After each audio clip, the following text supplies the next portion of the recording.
আপোনালোকে দেখিবলৈ পাইছে বিশ্ব পৰিৱেশ দিৱস তেনেকুৱা 5 তাৰিখে আমি বিশ্বত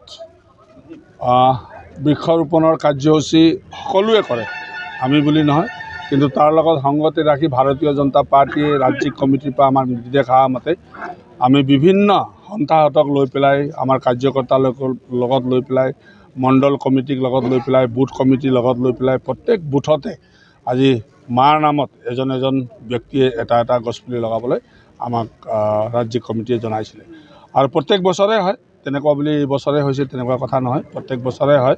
গতিকে আমিও মাৰ্ঘেৰিটা বিধানসভা সমষ্টিত আমি নতুনকৈ সাজি উলিওৱা অটল বিহাৰী বাজপেয়ী ভৱন ভাৰতীয় জনতা পাৰ্টীৰ আমি 3টা মণ্ডলৰ যিটো নতুনকৈ নিৰ্মিত ভৱনটো তাত আমি কাৰ্যসূচীটো আজি লৈছোঁ। 3টা মণ্ডল আমাৰ লগত উপস্থিত আছে, যুৱ মৰ্চা আছে, মহিলা মৰ্চা আছে আৰু এইবাৰ পঞ্চায়তৰ প্ৰতিনিধিসকলেও আছে, জিলা পৰিষদো আছে, সকলোৱে একগোট হৈ পেলাই আমি ইয়াত কাৰ্যসূচী লৈছোঁ আৰু আমাৰ কাৰ্যসূচী দিনজোৰা কাৰ্যসূচী আছে, প্ৰত্যেক বুথত কাৰ্যসূচী আছে, মণ্ডলত কাৰ্যসূচী আছে আৰু বিভিন্ন NGO সন্থাৰ লগত আমি জড়িত হৈ পেলাই তাৰ কাৰ্যসূচীও আমি ৰূপায়ণ কৰিম। গতিকে আমি ভাবোঁ এই পৰিৱেশ দিৱসৰ দিনাই বিশ্বত শান্তি আহক, সকলোৱে সমিলমিলেৰে আমি এই অঞ্চলত বসবাস কৰোঁ। গতিকে বৃক্ষ আমাক লাগে, গতিকে গছ গছনি আমাক লাগে। গতিকে যেনেকুৱাকৈ আমাৰ নষ্ট হৈছে ঠিক সেইধৰণে আমি পুলিবিলাক লগাই পেলাই আমি আকৌ বিশ্বৰ এই পৰিৱেশটো ঘূৰাই আনিবলৈ আমি চেষ্টা কৰিছোঁ। গতিকে আমাক নিৰ্দেশ যি ধৰণে দিছে,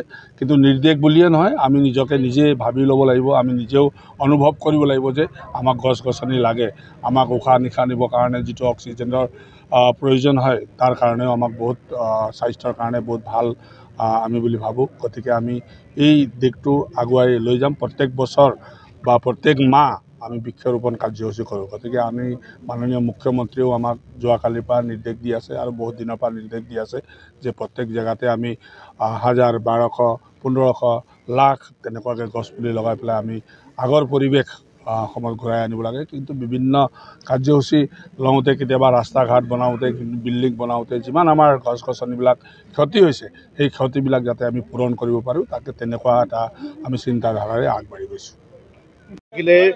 মানুহ থাকিব, গতিকে আজি বিশ্ব পৰিৱেশ দিৱস আপোনালোক আটাইকে বিশ্ব পৰিৱেশ দিৱসৰ আন্তৰিক শুভেচ্ছা জনাইছোঁ।